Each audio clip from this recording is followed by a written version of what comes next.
6, verset 3 à 4. Le verset 6 et le verset 17 à 18. Je voudrais intervenir sur les 3 responsabilités majeures de tout chrétien, ou les 3 caractéristiques majeures de tout chrétien. Matthieu 6, verset 3 dit: mais toi, quand tu fais l'aumône, que ta main gauche ne sache pas ce que fait ta main droite, en sorte que ton aumône soit faite dans le secret, et ton Père qui voit dans le secret te récompensera. Et quand tu pries, ne sois pas comme les hypocrites, car ils aiment à prier en se tenant debout dans les synagogues et au coin des rues, en sorte qu'ils soient vus des hommes. En vérité, je vous dis, ils ont déjà leur récompense. Mais toi, quand tu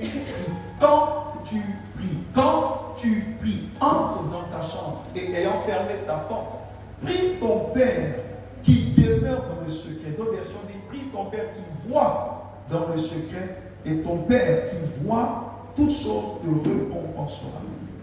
Verset 17 nous dit: mais toi, quand tu jeûnes,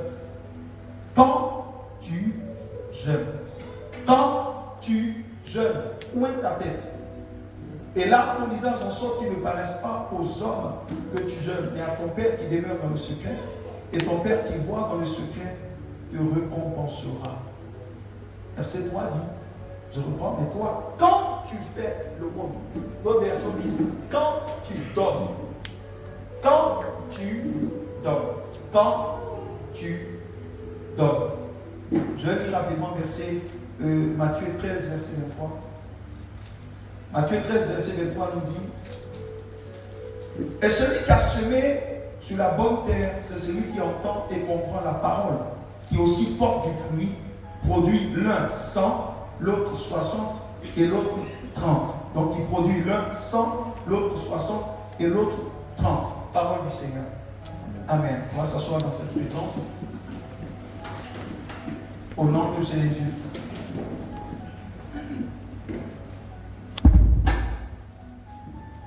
Avant de commencer l'enseignement que j'ai à donner ce soir, c'est que je l'ai dit, il faut qu'on comprenne. Lorsque je lis les Écritures en profondeur de Genèse jusqu'à Apocalypse, je me rends compte que le diable peut être facilement là où la puissance est libérée. Le diable peut être facilement là où même il y a des miracles. Le diable facilement peut être là où, on lui dit, il y a des choses assez... Mais là où il préfère être le plus, c'est là où la parole de Dieu est enseignée. Le diable aime particulièrement être là où la parole de Dieu dans sa profondeur est enseignée. Pourquoi? Parce qu'en même temps que la parole est enseignée, lui aussi il apprend de l'évangile. Parce que je voulais dire à maintes reprises que l'évangile est une réalité qui est restée mystérieuse aux yeux de toutes ces myriades d'êtres qui résident autour du trône de Dieu. Donc c'est un secret qui est resté, j'ai envie de dire, entre Abba, entre Elohim et l'homme. Parce que les anges même ne comprennent pas ce qui se passe entre Dieu et l'homme. Les anges ne comprennent pas pourquoi un si grand Dieu a été capable de mourir pour des hommes. Jusqu'à aujourd'hui, ils ne comprennent pas. Alléluia. C'est pourquoi parfois les anges peuvent dire: mais qu'est-ce que c'est que l'homme? Ils ne comprennent pas pourquoi Dieu se donne tant de mal pour accomplir des choses en faveur de l'homme. Donc ça veut dire que les anges, en même temps que l'évangile est annoncé, ils apprennent des choses qu'ils ne savaient pas. Parce que dans le monde spirituel, il y a des choses que Dieu leur a cachées. Les choses qui ne leur sont pas destinées, Dieu a bien voulu leur cacher cela. Mais quand tu écoutes l'organogramme, ça veut dire la structure au niveau du ciel, on se rend compte qu'après Dieu vient l'homme. C'est pourquoi la Bible dit que ce sont les hommes qui jugeront les anges. Alléluia. Parce que c'est David, dans le psaume, je crois, 82, ou le psaume 8, qui a dit: Seigneur, tu as fait des hommes peu inférieurs à Elohim. D'autres versions disent de peu inférieurs aux anges. Mais la véritable version dit: tu l'as fait de peu inférieur à Dieu lui-même. Donc ça veut dire qu'après Dieu au ciel ne vient pas les 24 vieillards. Après Dieu au ciel ne vient pas les anges. Mais après Dieu vient l'homme. Et c'est après l'homme maintenant que viennent les anges que vous voyez. C'est pourquoi l'homme est cette réalité qui, dans les derniers temps, aura la capacité de juger les anges. Tu ne peux pas juger une réalité si tu n'es pas supérieur à cette réalité. Alléluia. Donc, ceux qui s'exposent à l'enseignement de la parole sont ceux-là même qui, j'ai envie de dire, gagnent une longueur d'avance en ce qui concerne les mystères cachés dans la parole de Dieu, parce que Ésaïe 29 nous dit que la Bible est un mystère, le livre de Dieu est un mystère. Et ce livre a été présenté à des personnes qui sont allées à l'école. Et ces personnes disent, nous ne comprenons rien. Et ce même livre a été présenté aux personnes qui ne sont jamais allées à l'école. Et elles aussi ont dit, nous ne comprenons rien.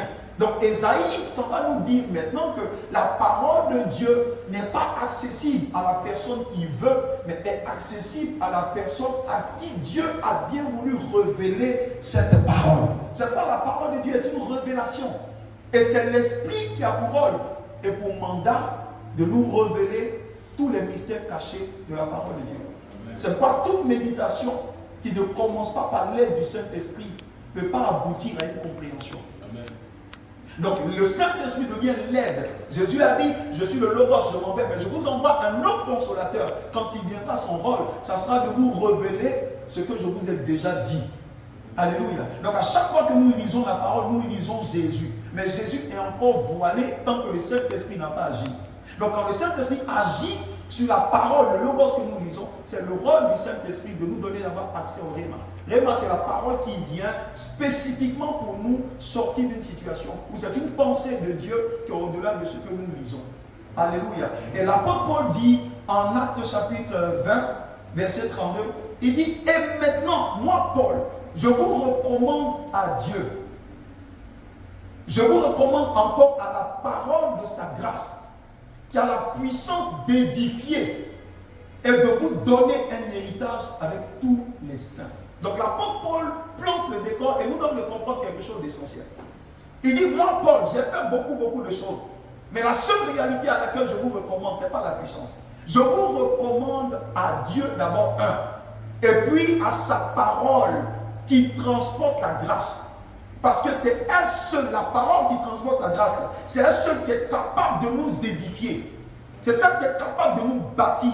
C'est elle qui est capable de nous donner le caractère de Dieu. Je vous ai dit que le caractère de Dieu n'est pas un don. Le caractère de Dieu ne vient pas par un miracle. Non, le caractère de Dieu vient lorsque nous nous exposons à l'enseignement de la parole. Et c'est ce que Paul est en train de dire. Il dit, le rôle de la parole, c'est de vous édifier. Le mot, c'est construire. Le mot, c'est bâtir. Donc, lorsque la parole nous bâtit, la conséquence, il nous l'a dit, il dit, afin que vous soyez à même d'avoir accès à l'héritage avec tous les sanctifiés. Donc, si la parole ne nous a pas bâtis pour avoir la forme qu'il faut, il y a des héritages que Dieu ne nous donnera pas. Parce que je vous l'ai dit, tout ce qui nous est donné avant le temps de notre édification nous détruira. C'est pas Dieu prend le temps de former le corps, ou il prend le temps de former le caractère avant de libérer l'héritage qui est proportionnel à ce caractère. Parce que toute grâce qui vient avant le temps peut être mortelle. Alléluia. Donc à chaque fois que nous avons la possibilité de nous exposer à la parole, c'est le temps le plus bénéfique. C'est le temps le plus bénéfique. Parce que c'est le seul temps que Elohim a pour nous construire et pour bâtir ceux qui sont à lui. Amen. Alléluia. C'est la parole qui bâtit. C'est la parole qui purifie. Amen. Il y a le feu dans la parole.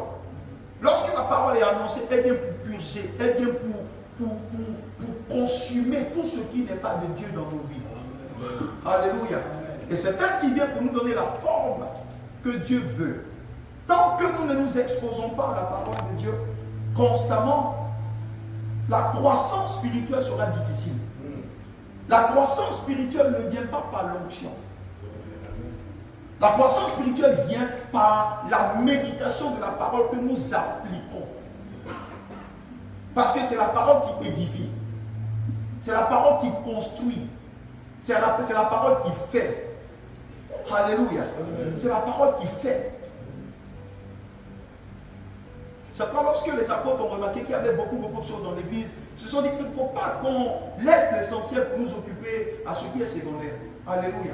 Il dit, définissons les personnes qui vont s'occuper de l'organisation et nous allons nous adonner. Ce n'est pas que nous allons prier. Il dit, nous allons nous donner à la prière. Parce qu'il y a une différence entre prier et se donner à la prière. Amen. Parce que quand tu dis prier, ça peut être juste de manière sporadique, de temps en temps que tu pries. Mais quand tu dis nous adonner au ministère de la parole, ça veut dire que nous-mêmes, nous devenons des hommes même qui mangent la parole au point de ressembler à la parole. Donc nous devenons des gens qui prient au point de devenir eux-mêmes des machines de prière. Alléluia. Donc la parole est importante. Surtout l'enseignement, l'étude biblique. Vous allez voir que c'était la force des églises qu'on appelle les églises anciennes. Mais qu'est-ce qui fait la solidité de ces églises? C'est les structures. Et les structures sont fondées par l'enseignement de la parole. Amen. Quand tu vois un chrétien léger, le diagnostic est simple. Il n'a pas consommé trop de nourriture spirituelle.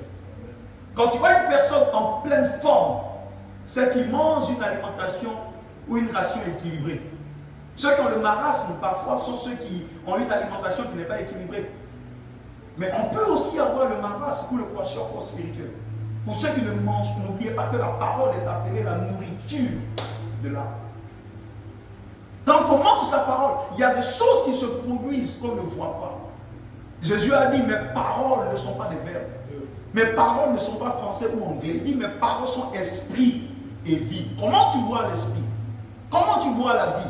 Ça veut dire qu'à chaque fois que la parole de Dieu, pas la parole de l'homme, mais la parole de Dieu, quand la parole de Dieu est annoncée, ce qu'elle produit dans la vie de ceux qui la reçoivent, c'est que cette parole les transforme, cette parole les métamorphose, cette parole les taille. Parce que n'oubliez pas que la parole est aussi appelée le marteau de Dieu. Donc quand ce marteau arrive dans notre caractère, qui est comme un iceberg, ce marteau casse et nous donne la forme de Dieu. Alléluia. Gloire à Jésus. La parole est notre bénédiction et notre avantage. Et les apôtres le savaient. C'est pourquoi la Bible dit chaque jour le peuple était constamment à l'église. Il s'abonnait quoi? À la prière, au jeûne, à la rupture du pain et à la doctrine des apôtres. Amen. La doctrine. C'était la prescription journalière. Chaque jour, c'était leur prescription. Chaque jour, c'était leur ration alimentaire. De même que quand tu te réveilles, tu dis le matin, je mange petit pois, à midi, je mange gros pois, le soir, je mange long pois. Et quand il se réveille, il dit voici la ration du jour.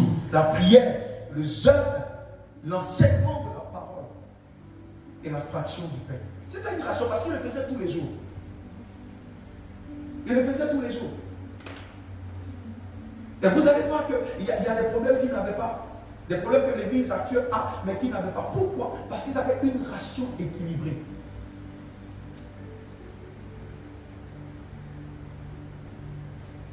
Dieu ne peut pas travailler si la parole n'est pas annoncée. Parce que l'esprit a du mal à travailler lorsque la parole n'est pas annoncée. C'est elle qui bâtit. C'est elle qui restaure. Alléluia. L'apôtre Paul est celui qui nous a parlé de trois catégories de personnes que nous avons sur terre. Parce que l'apôtre Paul, nous le savons tous, il est apôtre. Et parmi tous les apôtres, il a été celui qui a eu une révélation assez poussée de Christ. Il n'a pas été dans la proximité avec Christ, mais lui a vécu dans l'intimité avec Christ. Parce que nous savons tous comment est-ce que sa conversion s'est faite. Jésus lui est apparu et Jésus lui a dit, mais voici ce pourquoi ou ce à quoi je t'envoie. Ce pourquoi je t'ai suscité. Jésus lui a dit. Et quand il a fini de répondre aux instructions du Seigneur, la Bible dit qu'il est allé en Arabie. Pendant près de 3 ans, il s'est retiré seul avec celui qu'il avait rencontré. Et quand ce monsieur est ressorti de là, tout le monde Paul a su qu'il avait rencontré Dieu. Vous savez, quand tu as rencontré Dieu, quand tout le monde voit, on sait. Amen. Quand il est ressorti, Pierre même à un moment donné, il dit, mais moi Pierre, j'ai marché avec Jésus, j'ai mangé avec Jésus. C'est vrai que Jésus même m'a dit que j'avais une connexion avec le ciel qui lui a permis de faire en sorte que je sois celui sur qui, ou la révélation que j'ai donnée soit la révélation sur laquelle il bâtit son église. Mais Pierre a dit, l'apôtre Paul, il a parfois des choses, des révélations compliquées à comprendre. Et c'est Pierre qui le dit, Amen. En toute franchise. Amen. Ça, c'est quelqu'un aussi qui avait l'humilité. Il dit, c'est vrai que moi j'ai marché avec Jésus, j'ai fait trouver ce Paul-là. Non, il a eu une révélation extraordinaire. Paul était un apôtre de la révélation. Parce que le mot apôtre là, utilisé, était simplement le mot qui signifiait envoyer. Parce que le mot apôtre, quand vous regardez le texte grec, ça veut dire tout simplement envoyer. Donc, à la base, ils étaient tous envoyés. Mais ils avaient tous à côté de l'envoyer un ministère particulier. Quand tu prends le cas de Pierre, tu verras que Pierre était un évangéliste. Apôtre, mais dans sa fonctionnalité, il était celui qui était établi sur les Juifs. Il est celui par qui même l'évangile a touché les païens. Pierre a été celui qui a introduit ou présenté l'évangile aux païens. Il a ouvert la porte et Paul a terminé. Mais c'est Pierre qui a ouvert la porte par Corneille. Alléluia. Et quand vous étudiez l'apôtre Jean, vous allez voir que lui il est prophétique. Donc c'était l'apôtre prophète. Parce que le mot apôtre ici ne fait pas allusion aux 5 ministères qu'il a donnés, mais le mot apôtre fait allusion à ceux que Jésus a envoyés. Alléluia. Donc Paul avait une révélation terrible de qui Christ est. Et c'est par lui que l'Église a compris réellement la structure ou la construction de ce que Jésus est en train de faire. Il a dit à Pierre, il dit, mais je bâtirai quelque chose. Mais jusque-là, c'était resté flou. Quand vous lisez les autres apôtres, vous allez vous rendre compte que leur approche de l'Église même est moindre par rapport à la révélation poussée que Paul nous donne de l'Église. Et les épîtres de Paul sont des épîtres tellement importantes qu'aujourd'hui l'Église est bâtie autour de cela. Parce que quand tu écoutes les propos de Paul, tu comprends mieux ce que c'est que l'Église. C'est pas l'habitude de conseiller aux hommes. Pour ceux qui veulent mieux comprendre les Écritures, c'est toujours bon de commencer par les épîtres de Paul. C'est toujours bon de comprendre, de commencer par Éphésiens. Ça me permet de comprendre le plan initial de Dieu, le plan originel de Dieu.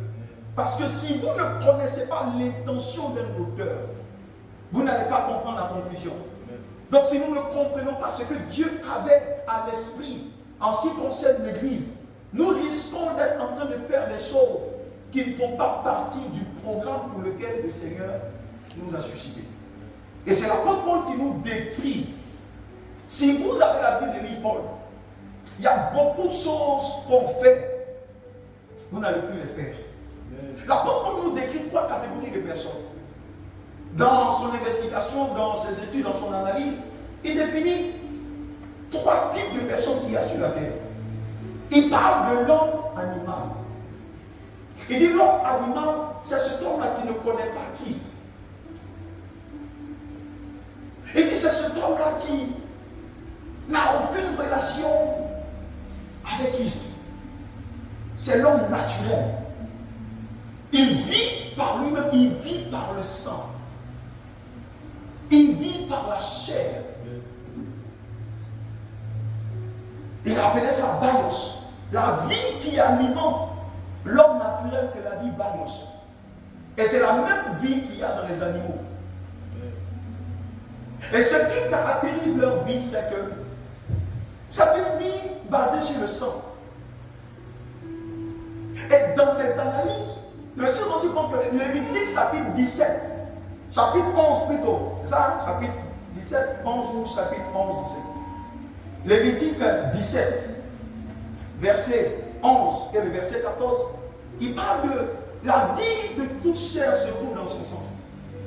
Mais je me suis rendu compte dans les investigations qu'on fait, Lévitique 17, 11 fait allusion à l'homme animal. Amen. Parce que cela fait allusion également à la même nature de vie qu'il y a dans l'animal, le sang. Donc ça c'est le premier niveau Ça, c'est l'homme animal. C'est pas Paul l'appelle l'homme animal. Ça veut dire que c'est un homme qui n'est pas différent de l'animal. Et pour tous ceux qui sont à ce niveau-là, ils seront toujours victimes des réclamations dans le sang. Amen. Parce que leur vie à eux se trouve dans le sang. Il y a un autre niveau que l'apôtre Paul a défini. Parce qu'après l'homme naturel, l'apôtre Paul nous parle des chrétiens. Et parmi les chrétiens, il définit deux types de chrétiens. Il parle du chrétien charnel. Et il parle du chrétien spirituel. Donc l'apôtre Paul est en train de classer les catégories et les types de personnes que nous trouvons dans l'église et dans la société. Donc quand on finit d'expliquer ça, tout le monde connaît où il est situé. Parce que le lieu où tu es situé vient avec des challenges qui sont particuliers à ce domaine. Amen. Quand tu es un homme animal, ta vie est dans le sang. Mais il dit quand on est chrétien, il y en a deux types. Il parle du chrétien. Donc le dénominateur commun, c'est qui sont les chrétiens. Mais parmi eux, il y a les chrétiens charnels. Il les appelait sarkikos. C'est-à-dire eux, ils fonctionnent par la chair. C'est quand on dit charnel. Donc ceux-là sont facilement manipulables par le diable. Pourquoi? Parce que dans l'homme, le diable se nourrit de la chair. Amen. C'est quand la Bible dit crucifier les œuvres de la chair. Amen. Donc Paul déjà fait le distinguo. Il dit parmi les chrétiens, il y a deux catégories. Il dit il y a les charnels et il y a les chrétiens spirituels. Et les chrétiens spirituels sont ceux-là qui sont tellement inondés par l'esprit qu'ils fonctionnent par l'esprit. L'intensité de l'esprit dans leur esprit est tellement forte que pour finir, l'intensité descend depuis leur esprit et affecte leur âme et leur corps, au point d'assujettir leur âme et leur corps à la volonté de l'esprit. Amen. Et c'est l'apôtre Paul qui le dit. Il parle du chrétien charnel qui fonctionne par la chair. N'oubliez pas que le chrétien type aussi fonctionne un peu ou totalement par la chair. Donc ce qui affecte la vie des hommes naturels, naturellement affectera aussi la vie du chrétien charnel. Parce que le dénominateur commun qu'ils ont, c'est la chair. Et le diable se nourrit de la chair. Amen. Donc ça veut dire que le chrétien peut commencer dans une certaine dimension, mais il doit migrer. C'est un voyage. Il doit migrer dans la dimension du chrétien spirituel. C'est pourquoi j'ai l'habitude de vous dire qu'il y a une catégorie de chrétiens que les démons ne peuvent pas attaquer. Amen. Il y a une catégorie de personnes que les réclamations ne peuvent pas affecter. Amen. Et c'est la parole qui me dit. Donc ça veut dire que dans l'église, il y a deux catégories de personnes. Il y a des chrétiens charnels qui sont des croyants ordinaires. Et il y a ce que j'appelle des chrétiens spirituels, que je peux appeler des chrétiens consacrés. Et le même Paul développe pour nous donner de comprendre à quoi ressemble la vie des chrétiens consacrés. Et il nous le dit en Romains chapitre 12, verset 1 à 2. Il dit, offrez-vous vous-même, offrez votre corps à l'autel de Dieu comme un sacrifice vivant. Donc un homme consacré, un chrétien spirituel, est un chrétien qui est consacré. Ça veut dire que son corps ne lui appartient plus. Tout ce qui est en lui, il a déjà déposé à l'autel de Dieu pour être consumé par le feu de Dieu. Ça c'est le spirituel. Donc tous ceux qui sont naturels, ils ont encore leur chair. Ils ont encore leur corps pour eux. Ils ont encore leur propre volonté. Ils ont encore ce qui leur plaît. Ils ont encore un peu des choses du monde. Mais ce type de personne sera toujours réclamé. Parce que le Seigneur a dit, si le diable vient, qu'il trouve en toi quelque chose qui lui appartient, il viendra réclamer.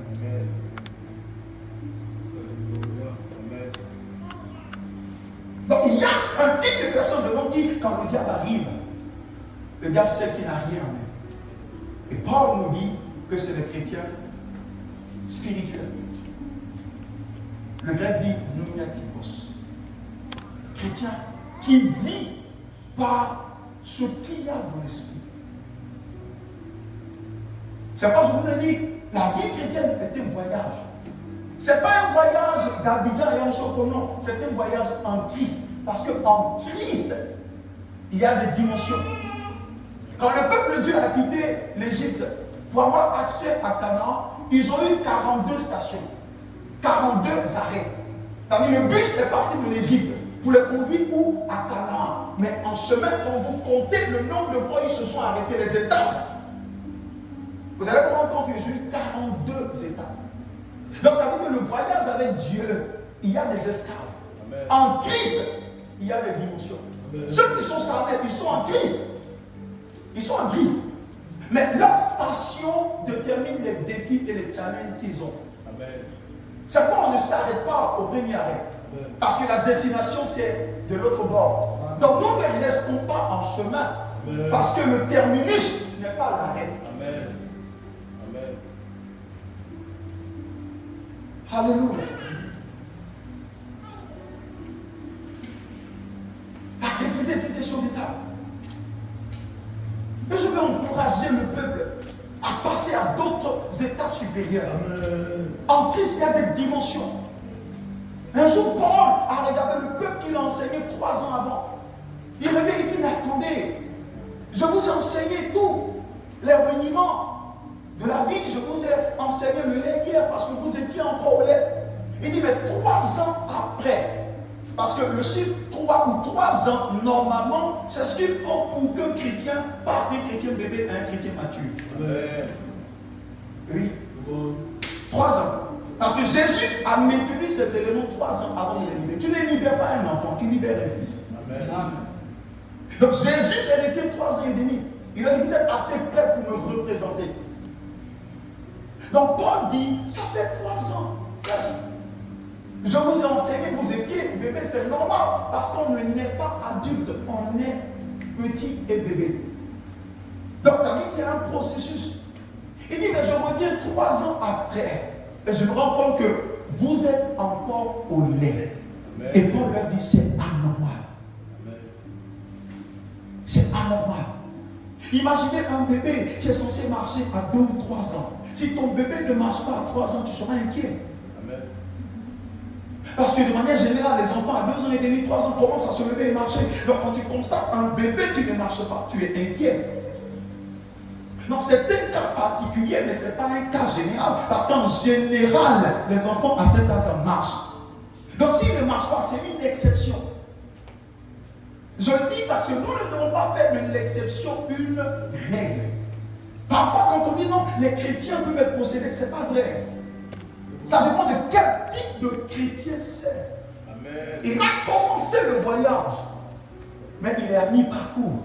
Parce qu'il y a des dimensions que tu as en Christ où l'Esprit de Dieu te remplit tellement que le diable n'a même pas un endroit. Écoutez, qu'est-ce que le diable a réclamé en Moïse? C'est le corps. Amen.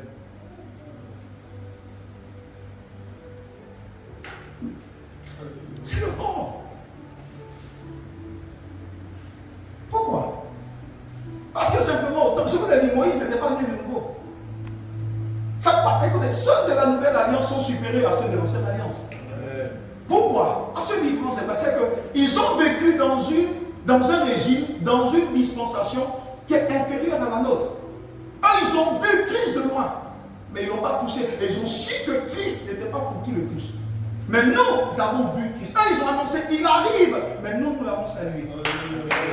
Alléluia. Donc c'est ce qui fait de nous des personnes grandes. Et c'est ce que la Bible a dit. Il dit, mais Jean le Baptiste est le plus grand de tous les prophètes de l'Ancien Testament. Cependant, le plus petit du royaume de Dieu est plus grand que Jean. Pourquoi? C'est simple. Jean est le seul qui a vu Jésus, qui l'a annoncé et qui l'a salué. Moïse a prophétisé, mais il ne l'a pas vu. Amen. Quand vous lisez les Écritures, il est dit que ces patriarches ont rêvé, ils ont espéré voir la gloire de Dieu, mais ils ont su que cela n'était pas fait pour eux. Amen. Mais Jean le Baptiste, il a vu. Moïse a dit, il arrive. Esaïe a dit, il arrive. Jean dit, je le vois. Amen. Donc celui qui l'a vu est plus grand que celui qui l'a annoncé. Amen. Donc Jean le Baptiste est le plus grand parce que lui, il a vu. Amen.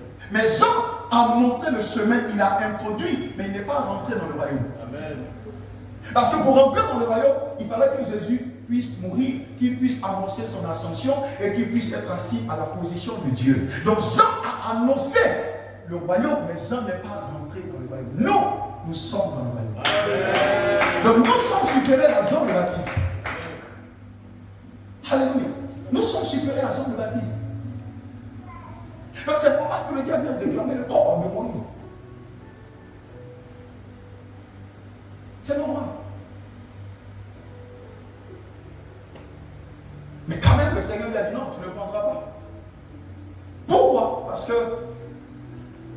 je vous l'ai dit, la grâce, le message est tellement bon, je ne sais pas si vous préférez. Je n'avais pas commencé mon message.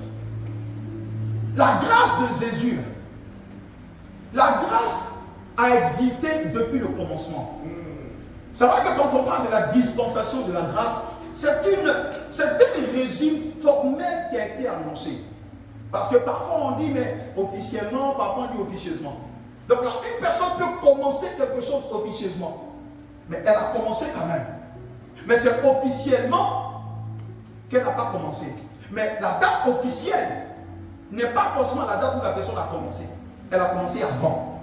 Quand on dit officieux, ça veut dire quoi? Il y a un moment où ce n'était pas encore légal, mais la personne a commencé quand même. La grâce a commencé avant la fondation de toutes choses. Parce que la grâce est sponsorisée par la miséricorde de Dieu. Quand vous lisez Genèse chapitre 8, il est dit que Noé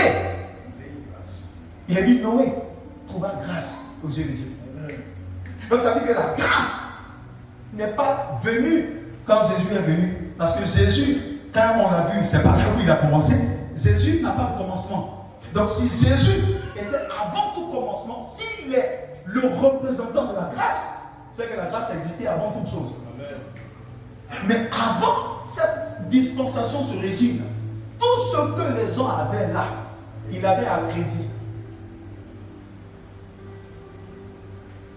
Parce que c'est possible d'aller chez un concessionnaire et acheter un véhicule à crédit. Si moi je viens acheter un véhicule à crédit, que toi tu viens l'acheter cash, ce que nous avons en commun, c'est que tu as la voiture et moi aussi j'ai la voiture. Si je ne te dis pas que c'est à crédit, tu ne peux pas savoir. Tu roules dans ta voiture, moi aussi je roule dans la mienne. Le plus important, c'est est-ce que j'ai la voiture? Oui. Le reste, c'est le mode de paiement. Donc il y a une période où la grâce était à crédit. Et après Jésus, on paye cash. En nous appuyant sur ce que Christ a sécurisé déjà à la croix. C'est pourquoi, lorsque les gens sont venus et ils ont voulu tuer la femme qu'ils ont essayé de lapider, l'adultère, la loi de Moïse disait quoi? Tout adultère doit être lapidé. C'est la loi de Moïse. Parce que les gens diront, mais pourquoi Jésus a enfreint à la loi de Moïse s'il est venu accomplir la loi de Moïse? Il fallait juste comprendre là que la grâce a été opérationnelle avant la fondation. Et que tout ce que Abba ou Elohim a produit dans ce temps-là, il a produit sur la base de la grâce. Mais une grâce à crédit. Donc, tout le monde arrive, on veut lapider la femme. Jésus leur dit, il n'y a pas de problème. La loi de Moïse dit qu'il faut la lapider. C'est ce qui est le problème. Mais Jésus dit, moi-même je représente la grâce. Je n'ai pas encore coupé le ruban qui me permet officiellement de relâcher la dispensation de la grâce. Mais puisque moi, Jésus, mon rôle sur la terre, c'est de venir collecter les péchés de tous pour aller mourir à la croix pour eux. C'est parce que le temps n'est pas encore arrivé pour collecter. Mais permettez-moi de collecter sa mort à crédit. Donc au lieu de la tuer, je prends sa mort et je vais aller mourir demain pour elle. Donc puisque je suis venu mourir pour que tout le monde ait la vie, elle ne meurt pas maintenant. Donc ma grâce a déjà commencé à intervenir à crédit. Alléluia. Donc quand Jésus est allé à la croix, il a libéré cette grâce qu'il a rendue formelle Et maintenant, nous n'avons plus la grâce à crédit, nous l'avons cash.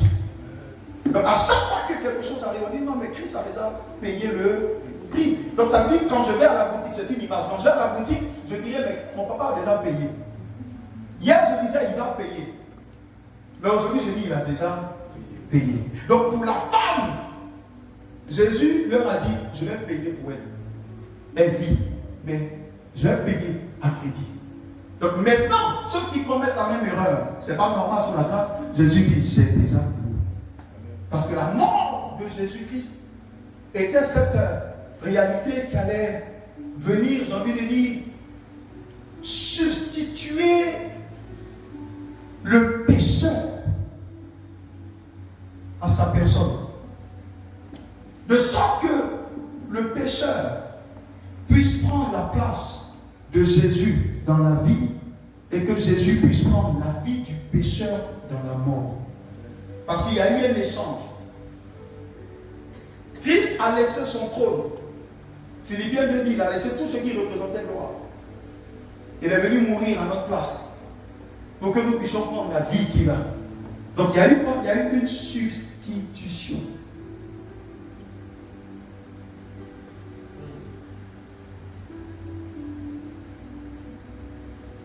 Alléluia. Il y a eu une substitution. Il y a une substitution. Quand Christ est mort, nous sommes morts avec lui. Écoutez, il y a des choses, si vous ne les comprenez pas,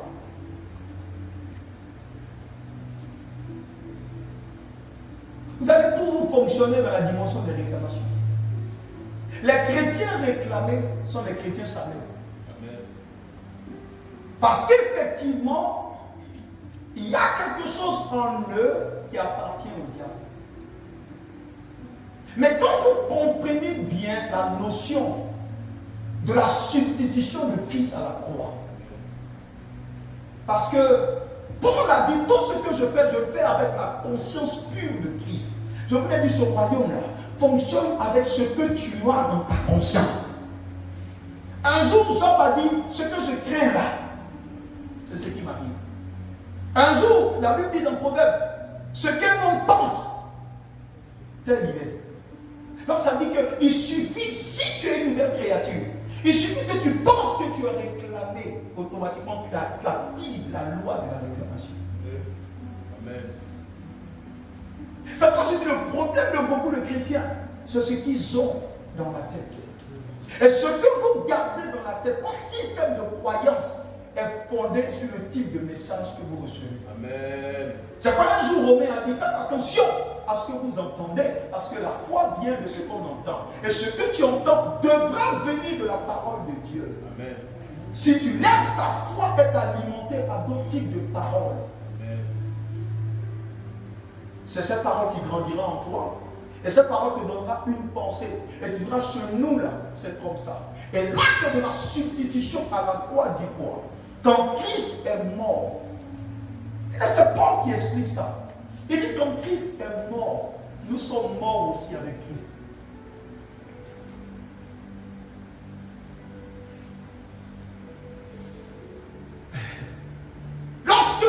Lorsque Christ est mort, nous sommes morts avec lui. Un jour, j'ai essayé ça dans une délivrance. L'esprit me disait, mais tu es en train de faire la délivrance de telle personne, tu vas voir ce que je vais faire. Je pense que ça devait être, c'était un esprit de franc-maçonnerie. Et j'ai dit à l'esprit, qui disait, mais je vais activer des choses dans ta famille. Je lui ai dit, je n'existe plus. Parce que quelqu'un qui est mort ne peut plus être condamné. Et c'est ce que beaucoup n'ont pas compris encore. Le problème pour lequel le diable t'attaque, c'est que tu es vivant. C'est quoi? Le baptême dit, tu es mort avec Christ. Celui qui avait péché, celui qui était rattaché à la famille Kofi ou Kwadio, il méritait la mort. Parce que ses origines étaient des origines idolâtriques. Et la Bible dit, là où Christ a été crucifié à la croix, nous avons été crucifiés avec lui. Quand Christ est mort, nous sommes morts avec lui. Quand Christ est ressuscité, Romains dit, nous sommes ressuscités avec lui. Quand Christ a pris son ascension, la Bible dit que nous sommes montés avec lui. C'est pas quand Christ est assis avec Christ. Éphésiens 2:6 dit que nous sommes assis avec Christ dans les lieux célestes. Le problème de l'Église est un problème de révélation. Parce que tant que tu ne parviens pas à la compréhension de l'acte substitutionnel du Seigneur, il y a des combats que tu vas mener. Parce que quand le diable sait que tu ne sais pas, c'est facile pour lui de t'emprisonner. Je veux dire, quelqu'un peut te dire, tu quittes ma maison parce que tu n'as pas payé. Et si tu ne connais pas la loi, tu vas quitter la maison. Mais quand tu connais la loi, tu dis non. La loi me dit 3 mois avant les autres. C'est ta maison, c'est vrai, mais la loi me protège. Et c'est ce qui se passe. C'est quoi la Bible appelle les Écritures testament.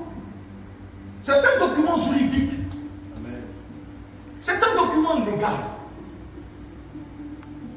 Donc quand Christ était à la croix, nous étions en lui. C'est comme prendre un stylo et le mettre dans un cahier. Quand tu mets le stylo dans le cahier, si le cahier ce n'était pas juste en France, le stylo aussi en France. Si le cahier va aux États-Unis, que le stylo est dans le cahier, le stylo aussi va aux États-Unis. Donc partout où Christ est passé, que ce soit à la croix, dans la tombe des autres, tu étais en lui. Et s'il a vécu la mort, c'est toi aussi qui as vécu la mort. Donc il y a des dimensions dans les réclamations viennent dire au diable, non, le dramé que tu connaissais, il est mort. Le dramé qui avait coupé, dramé, il est mort. Le dramé Alassane qui avait coupé telle personne, il est mort. Celui qui vit là, il vit en nouveauté de vie. Et c'est ce que Paul a dit dans Romains. Il dit, lorsque vous vivez en nouveauté de vie avec Christ. Amen.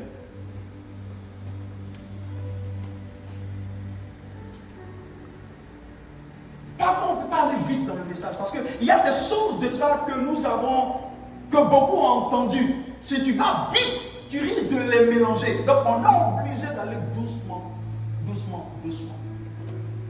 Et ça, ceux qui sont assis dans la doctrine savent que c'est inattaquable. Amen. C'est pas comme les autres types de messages. Vous allez voir qu'il y a seulement 15 ans, 20 ans que c'est venu. Le type de message. Amen. Mais la véritable base, c'est cela. Donc, dans l'église, il faut spécifier qui est chrétien charnel et qui est chrétien spirituel. Le charnel peut être réclamé. Pourquoi? Parce que le diable se nourrit de la chair. C'est pas notre rôle, et c'est ce que Paul a dit. La meilleure manière, c'est de crucifier la chair. Vous vous souvenez de ce que Jésus a dit? De ce que Paul a dit? Il dit crucifier la chair. Parce que si la chair n'est pas crucifiée, elle sera la chose qui appartient au diable. Et le diable viendra toujours réclamer ce qui est à lui. Donc, notre vie consiste à faire en sorte que nous n'ayons rien du diable en nous. Et la meilleure manière de crucifier la chair, Paul a dit, il dit, c'est de le mettre à l'autel de Dieu. Par la prière. Amen. Par le jeûne. Écoutez ce que Paul a dit. Il dit, moi, Paul, je traite durement mon corps. Vous avez entendu ce qu'il a dit? Il dit, je le mettais moi assujetti. Pourquoi? Parce qu'il savait que tout problème de sa vie ne pouvait venir que de là. Amen. Le jour où il a permis à sa chair ou à son corps de désobéir à la loi de l'esprit, automatiquement il attire la puissance que le diable a. Parce que le diable se nourrit de la chair. N'oubliez pas, la Bible dit, ne donnez pas accès. Ça veut dire à tout moment tu peux lui donner accès. Tant que la chair n'est pas assujettie. Il dit je bats mon corps pour le maintenir assujetti. Ça veut dire quoi? Ça veut dire que c'est une affaire de tous les jours. Ça veut dire que c'est difficile. Il dit je bats mon corps tous les jours. Je le maintiens assujetti. Alléluia. Amen. Et ce qu'il faut pour nous donner d'assujettir la chair, le Seigneur a déjà provisionné en cela. Le Seigneur nous a déjà donné. La Bible nous parle de quoi? De la loi de l'esprit de vie en Christ. Amen. Donc l'antidote de la loi de la chair, qui donne la possibilité ou qui active la puissance qu'il y a dans le diable pour nous affecter, le Seigneur a provisionné, le Seigneur a trouvé un antidote. Et cet antidote, c'est quoi? Il dit c'est l'esprit de vie qui est en Christ. Et cet esprit a été conféré par la grâce. Donc hier, nous ne pouvions pas vaincre la chair. Le Moïse et l'autre ne pouvaient pas vaincre la chair. Pourquoi? Parce que l'esprit de vie qui est en Christ ne leur avait pas été donné. Amen. Mais nous avons cet esprit qui coule dans nos veines. Nous avons cet esprit qui est en nous. Qui peut nous donner la force de maintenir, de bloquer la chair. Pas que la chair ne parlera pas. Mais pour que tu puisses muter la voix de la chair. Vous savez, souvent, quand tu regardes la télévision, il y a une possibilité de faire taire la télé. Les gens peuvent être en train de danser, tu même mutes. Tu rends la télé beaucoup. Parfois, la chair peut être en train de... Amen. Tu peux voir une chose, la chair peut se manifester, la chair peut... Et le rôle à comment? C'est l'esprit de vie qui est en Christ. C'est pas par toi-même tu ne peux pas. Amen. Dis à l'esprit de vie de t'affecter. Mais tu ne peux pas demander ce que tu ne sais pas. L'esprit de vie. C'est pas la Bible dit, l'esprit qui a ressuscité Christ d'entre les morts. Si cet esprit habite en nous, la Bible dit qu'il donnera vie à notre corps mortel. Donc ça dit que c'est possible que ton corps mortel puisse atteindre l'immortalité. Amen. Oui, parce que s'il vient donner vie à un corps mortel, ça dit qu'il donne l'immortalité au corps mortel. C'est pourquoi je vous dis, frères et sœurs. Ah, je vous dis la vérité. Je vous dis la vérité. Notre avantage, l'investissement meilleur du Seigneur en nous, c'est le Saint-Esprit. Amen. C'est le plus grand investissement en nous, en l'homme. Quand on dit Dieu a béni une personne, c'est le Saint-Esprit qui lui a donné. Amen. Parce que par ce Saint-Esprit-là, tu peux avoir accès à tout. Par le Saint-Esprit, tu peux avoir accès aux ressources que Dieu a prévues pour toi. Selon Éphésiens 1:3, il dit Dieu nous a bénis de toutes sortes de bénédictions dans les vies célestes en Christ. Tout ce que tu cherches est déjà disponible. Tout ce qu'il faut pour ton épanouissement est déjà disponible. Tu as juste besoin de voyager dans une autre dimension pour avoir accès à ça. Et pourquoi Dieu a mis ça en Christ? Il n'a pas mis ça à la BOA. La BOA peut tomber en faillite. La LGBCI peut tomber en faillite. Mais quand c'est en Christ, il n'y a jamais de faillite. Tout ce qu'il te demande, c'est de voyager en esprit pour avoir accès à cela. Tout ce que Dieu a pour nous en esprit ne peut être relâché que par la prière. Parce que tout ce que Dieu nous a donné, qu'il a stocké en esprit, on doit l'accoucher par la prière. C'est pas la Bible dit. À force de travail, Sion a enfanté son bébé. Amen. La prière est l'une des caractéristiques majeures d'un véritable chrétien. Une personne qui a attaqué n'est pas une personne qui n'arrive pas à entrer dans le mariage, non. Une personne qui a attaqué, c'est une personne qui a arrêté de prier. Amen. Quand le diable a attaqué une personne, il tue ta vie de prière. Donc c'est la caractéristique majeure d'un véritable chrétien. Donc la preuve que tu es, vous savez, physiquement, il y a des symptômes qui nous permettent de savoir que nous sommes en bonne santé. Quand tu commences à voir que tu commences à perdre l'appétit, tu commences à avoir des migraines, tu comprends par là que ta santé a pris un coup.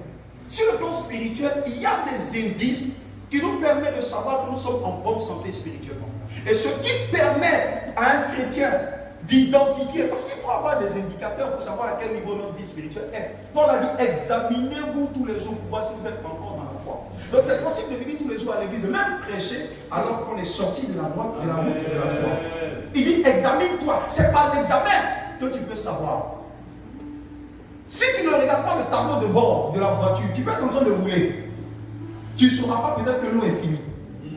Tu peux être sur la route, sur le chemin. Mais au lieu d'avoir une panne sèche, vérifie. Paul dit, examinez-vous.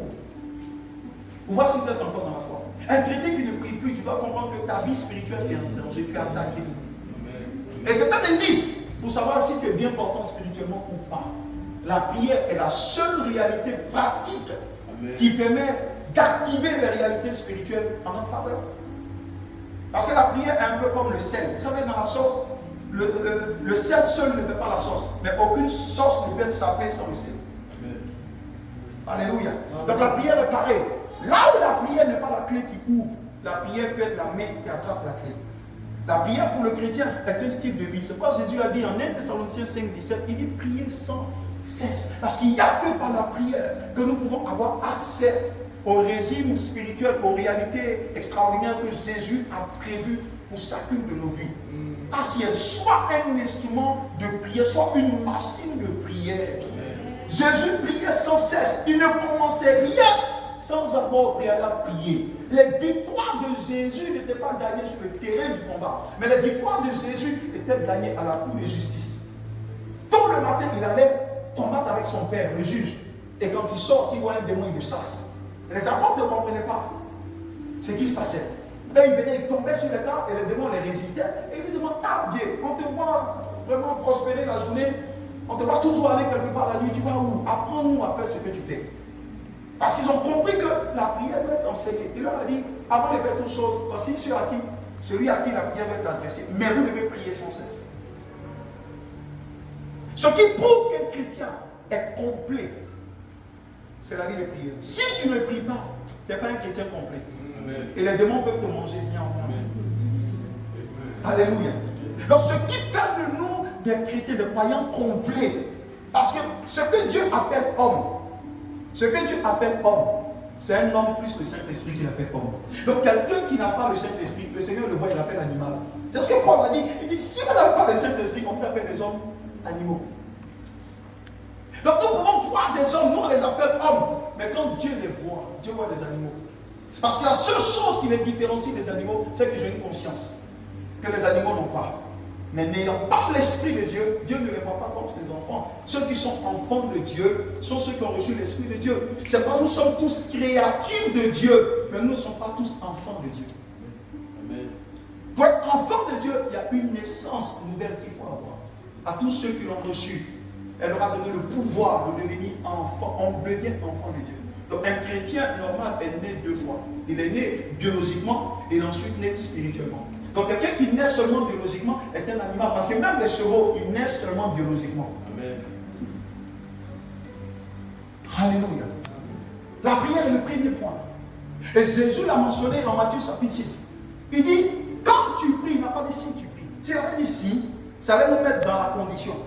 Il a dit, tu peux le faire comme ne pas le faire. Il dit, mais quand tu pries, ça veut dire que dans l'esprit de Jésus, un chrétien est censé prier. Tu es supposé prier. C'est-à-dire, il n'y a même pas de question à ce niveau. On ne doit pas te demander est-ce que tu as prié. On doit te prier à quel moment. On doit te demander à quel moment tu as prié. Parce que tout est. Est-ce que tu peux poser la question à quelqu'un un matin? Est-ce que tu as respiré? C'est banal, non? La respiration fait partie de ta nature. Et je l'ai dit, si l'être humain ordinaire a besoin d'oxygène pour vivre, l'homme spirituel a besoin de prière pour vivre. Donc ce que l'oxygène est pour l'homme ordinaire, c'est ce que la prière est pour l'homme spirituel. La prière n'échoue jamais. Et la Bible dit, vous êtes tous de la même nature qu'Élie. Pour nous dire, mais regardez, si Élie, malgré sa puissance dans l'ancienne alliance, s'il a pu faire ça, ce n'est pas vous qui avez l'esprit de vie en vous qui n'allez pas le faire au centuple. Donc le Seigneur dit, il y a quelque chose d'anormal. Il y a comme un enfant de 10 ans qui ne sait pas dire encore papa, c'est anormal. Alléluia. Il dit, mais c'est pas normal que Élie ait pu faire ça, et que vous ayez Dieu en vous. Et ils n'avaient pas Dieu en eux. Ils avaient Dieu souvent dans leur environnement. Ils avaient Dieu souvent sur eux. Mais nous, Dieu et nous, quand on nous regarde, on n'arrive pas à nous nommer. Parce que Dieu a pris le contrôle de notre être. Il dit, vous avez Dieu en vous. Vous avez le Créateur en vous. Et vous n'arrivez pas à faire des exploits. Daniel 11:32 a dit, ceux qui connaîtront leur Dieu feront des exploits. Il dit, c'est pas normal. Un chrétien normal, un croyant consacré, est un homme de prière. Il ne fait rien sans la prière. La prière est la seule réalité qui lui permet d'avoir ses victoires dans tous les combats qui peuvent se présenter à lui. Et Jésus nous a montré le pas, il était un homme de prière. Et il est parti, avant de partir, il nous a dit prier sans cesse. Et le deuxième élément que je voudrais toujours évoquer, qui fait partie d'une caractéristique majeure d'un chrétien, c'est aussi le jeûne. La prière, aussi le jeûne.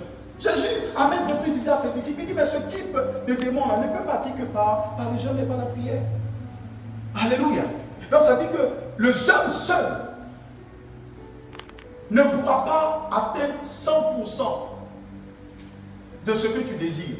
C'est pourquoi j'ai lu Matthieu 13, je crois, verset 23, qui parle de 100%, qui parle de 60 et puis 30%. Non. Si tu actives seulement la prière, il y a des choses qui font partie de la récompense de la prière.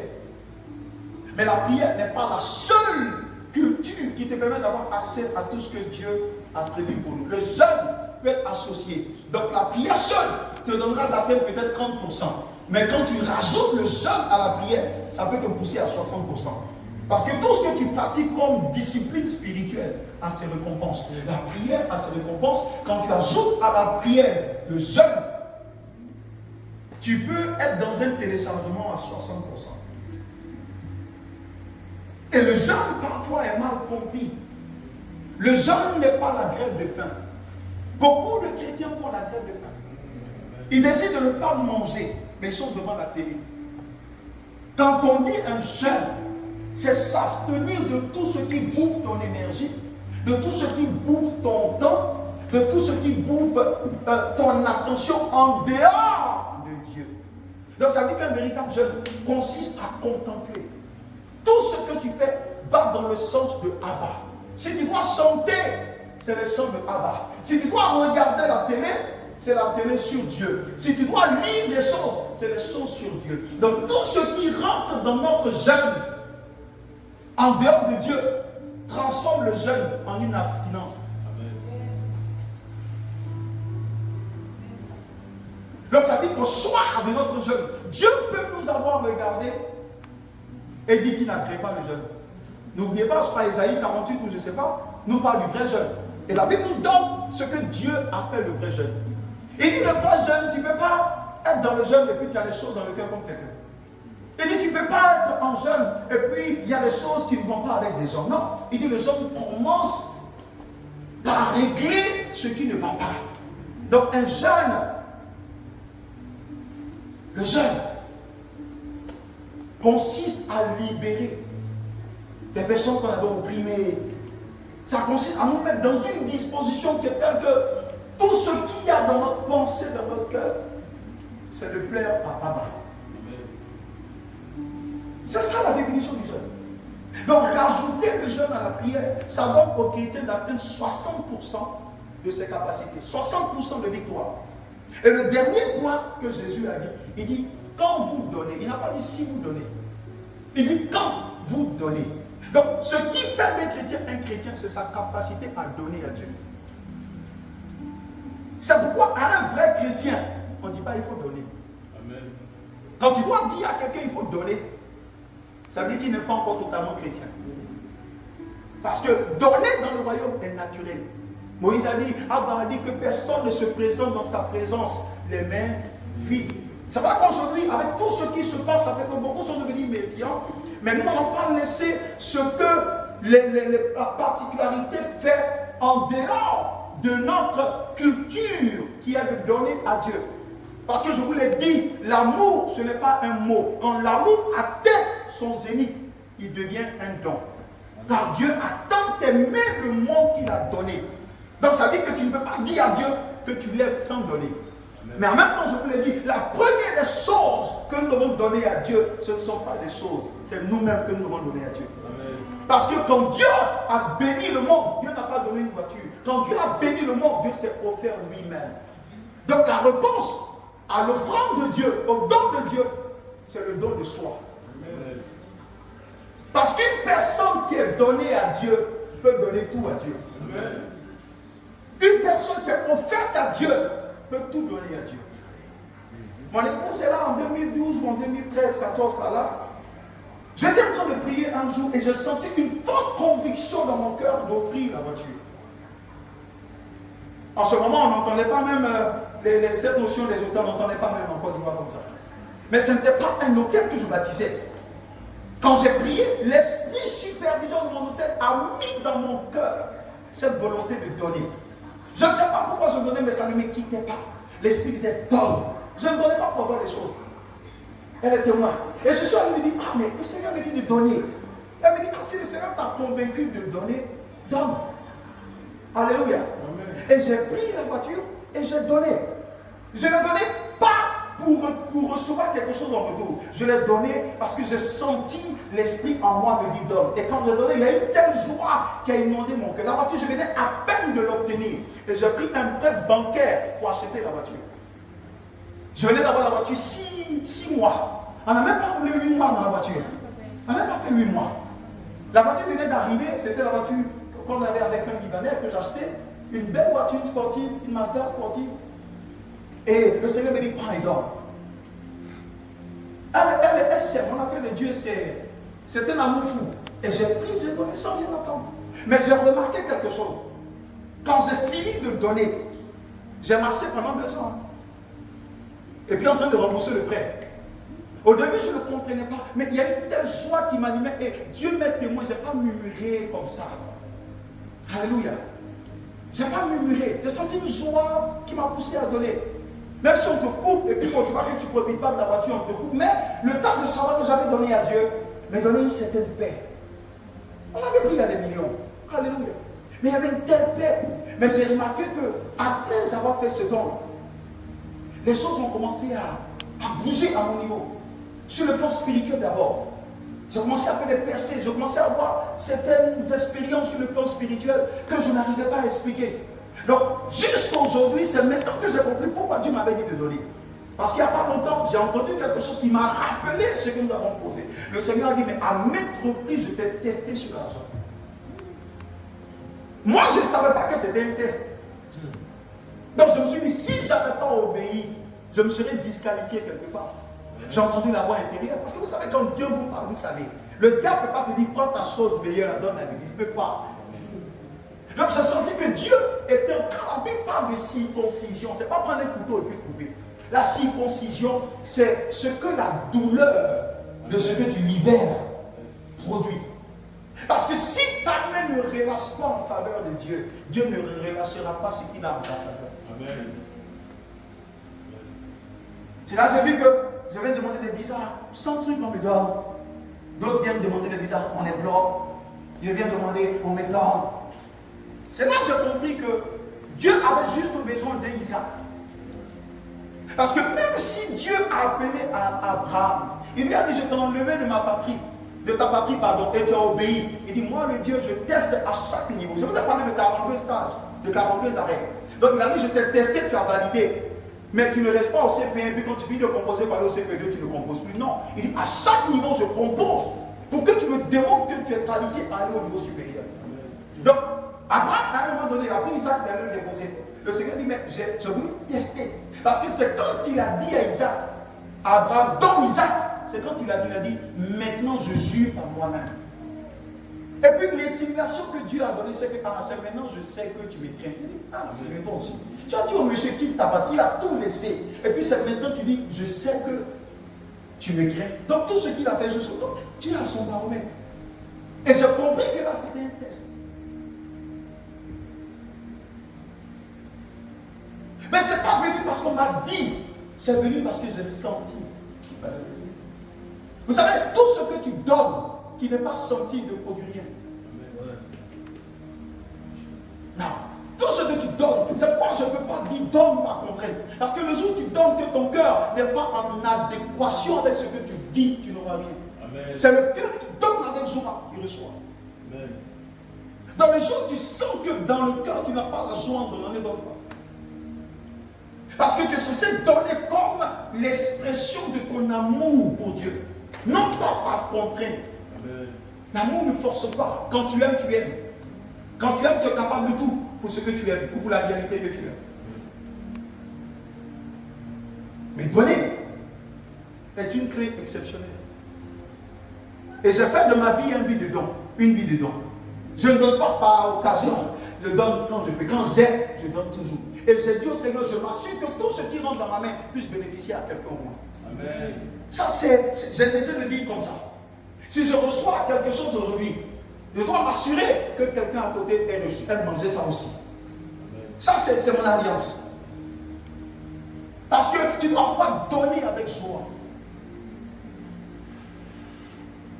Corneille a été visité par Dieu. Pourquoi? La Bible dit il donnait tout le temps des aumônes. Ça veut dire que quand il passe, il n'aime pas voir une personne souffrir. Quand il voit un mendiant là, il lui donne. C'est nos églises aujourd'hui qui disent qu'il ne faut pas donner aux mendiants, alors que Jésus même donnait aux mendiants. Corneille a reçu l'évangile parce qu'il a donné aux mendiants. Ce n'est pas à l'église qu'il a donné, c'est aux mendiants qu'il a donné. Amen. Un chrétien va pouvoir laisser. Après Ecclésiaste, on dit jette ton pain. Parce que tout ce que tu envoies à une personne qui ne peut pas te redonner, la Bible dit c'est à Dieu que tu prêtes. Aime donner à ceux qui ne peuvent pas te donner, qui n'ont que le merci à leur bouche.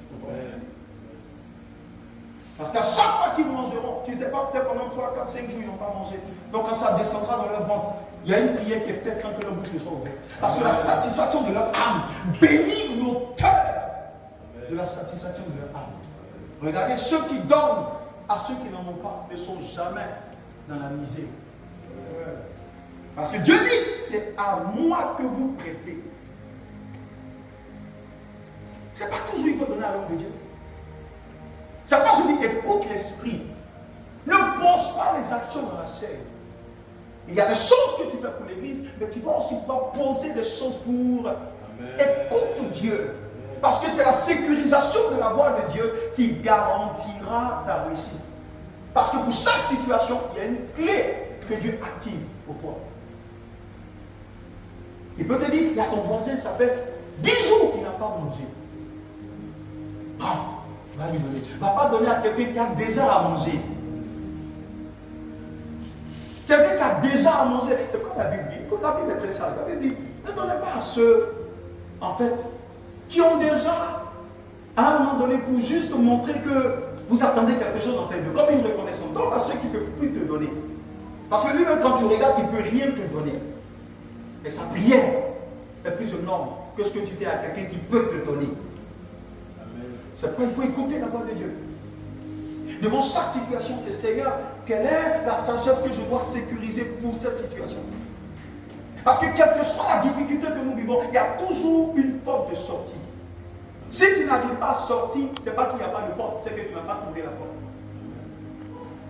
Mais quand tu es à l'écoute de l'esprit, il te dira tôt le matin, voici le chemin, marche-y.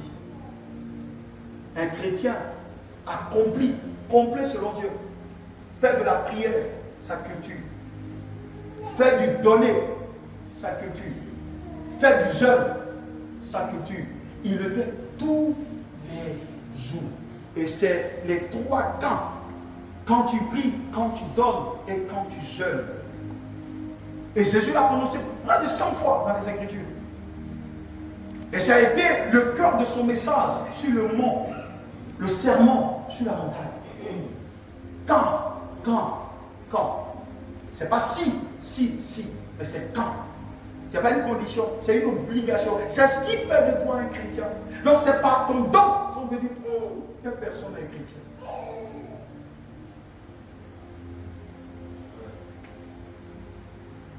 La chrétienté se mesure.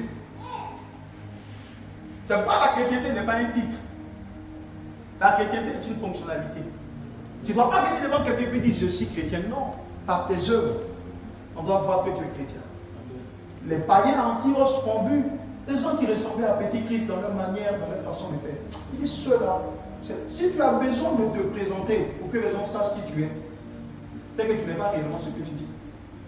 Parce que sans introduction, les gens doivent te regarder et dire lui là il est différent. Là où les gens ne donnent pas, lui il donne. Parce que tu es différent. Quand on te voit, tu ressembles à ton Dieu. Regardez comment Dieu a oint Jésus-Christ qui allait partout. Et la Bible déclare que partout où il allait, qu'est-ce qu'il faisait? Il faisait du bien. Il chassait les démons. Il donnait du sourire à ceux qui étaient dans les problèmes. Il bénissait les gens autour. Ce sont les caractéristiques majeures. Vous savez pas Paul qui habite à Jérusalem, qui sent que la famine a frappé Jérusalem, il envoie une lettre juste en Macédonie. En Macédoine, il dit, mais en Macédonie, vous avez vos frères de Jérusalem qui sont dans la famine, parce qu'il y a la sécheresse. Et avant même que Paul ne parle, il commence à cotiser. Et Paul vient, il reprend la cotisation, et puis il donne aux frères de Jérusalem. Parce que la chrétienté, c'est une culture. C'est un style de vie. C'est un style de vie. C'est un style de vie. Il y a une culture qui met hors d'état de nuire le diable. Regardez combien de fois Paul a parlé du diable. Amen. Regardez combien de fois. Non. Peut-être une ou deux fois seulement dans tous ces épîtres. Mais le plus souvent, il parle des œuvres de la chair. Parce que les œuvres de la chair, ce ne sont pas les démons. Il faut comprendre qu'il y a une différence entre les œuvres des démons et les œuvres de la chair. Paul a fait le distinguo. Mais un chrétien complet est caractérisé par une vie. Il respire la prière. Il aime prier comme il aime manger la gagne. Il aime jeûner. Et le jeûne est devenu un style de vie. Le Saint-Esprit a poussé Jésus dans le désert pour qu'il aille jeûner. Et quand il est sorti de là, la Bible revêtu de la puissance de Dieu. Quand tu rentres dans le jeûne, tu sors toujours différent de comment tu es rentré. Et sa renommée s'est accrue. Comment quelqu'un peut rentrer dans un jeûne et puis il sort, il n'est plus la même personne. Donc il a une affaire qui est bloquée. Il rentre dans le jeûne, quand il sort de là, c'est débloqué. Personne ne le connaissait. Il rentre dans le jeûne 40 jours, 48, quand il sort, tout le monde le connaît dans la décapole. Il n'a pas eu besoin de faire une publicité, une pancarte. Maintenant, ici existe le prophète international des étoiles. Non. La vérité, il est sorti du jeûne, revêtu de la puissance de Dieu. Tous accouraient à lui. Ma question, c'est comment les gens ont fait pour entendre qu'il était là? Sans publicité. Autant il n'y avait pas de téléphone, il n'y avait pas d'internet. Les gens quittaient et puis venaient à lui. Quand Dieu fait la publicité, il n'y a aucune frontière. Et c'est ce qui s'est passé à Jésus. Un homme de prière. Un homme de jeûne. Et un homme qui s'est donné à Dieu. Je vais enseigner un jour peut-être sur le don à Dieu. Donner à Dieu, c'est un privilège pour nous. Et donner à Dieu, c'est une bénédiction pour nous. Vous savez, Dieu est roi. Jésus s'est présenté comme étant un roi. Pilate lui a demandé, tu es le Christ, tu es le roi, il dit, tu l'as dit. Il parle du règne royaume, c'est un roi. Et la royauté a un principe incroyable. On ne vient jamais devant un roi de Dieu. C'est une insulte à la majesté et à la personne du roi. C'est pas ceux qui ont grandi dans un régime démocratique, communiste, et on ne peut pas comprendre la Bible s'ils n'étudient pas les principes du royaume. Regardez, prenez tous les royaumes qu'on a en Côte d'Ivoire. Ça fait partie de leur principe. Tu ne peux pas aller saluer la reine et puis tu n'as rien entendu. C'est foutaise même. C'est pas possible. Tu l'as insulté. Tous ceux qui s'en vont voir des rois, tu dois venir avec un présent. C'est pas seulement ça. Mais la qualité du présent que tu envoies représente la valeur que le roi a pour toi. Donc si tu envoies 10 000 francs à un roi, tu es en train de dire, roi, quand j'ai fouillé ta grandeur, tout ça, pour moi, à mes yeux, tu vaux 10 000. Et ça, c'est encore une insulte. Alléluia. Donc la qualité de ce que tu apportes représente la valeur que le roi a à tes yeux. C'est ce qui rend la présence de Dieu compliquée. Parce que nous sommes en présence d'un roi. Et l'esprit du roi est tel que ce n'est pas le roi qui attend les gens. C'est toi qui attends le roi. C'est toi qui l'attends. Quand on sait ça, on ne peut même pas venir au retard. Parce que c'est toi qui viens attendre le roi. Regardez le président. Il entend tout le monde là dessus. Parce qu'il est roi.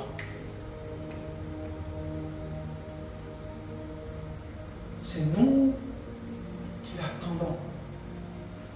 Le roi peut nous fixer le jour de la rencontre, mais il ne nous dit pas à quelle heure. Parce que c'est lui le boss. À la résurrection, l'ange apparaît aux dames. Il dit, mais allez dire à mes frères.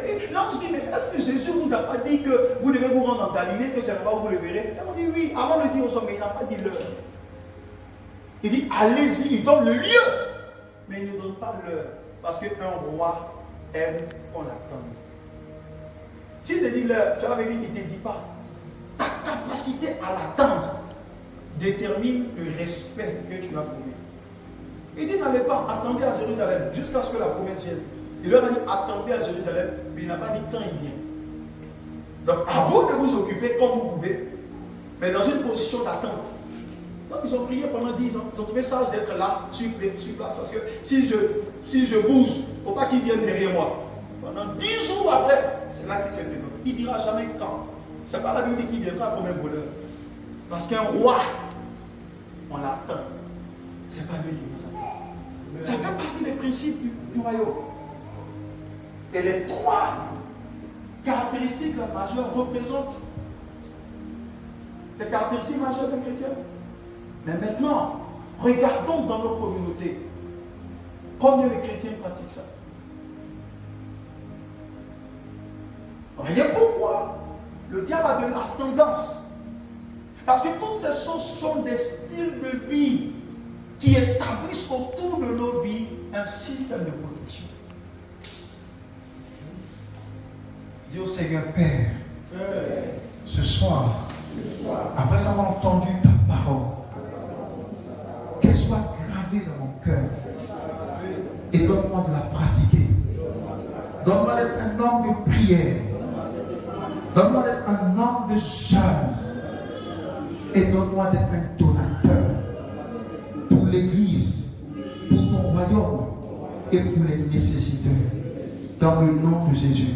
Tu as juste 3-4 minutes. Prie le Seigneur sur la base de ce message que tu viens d'entendre.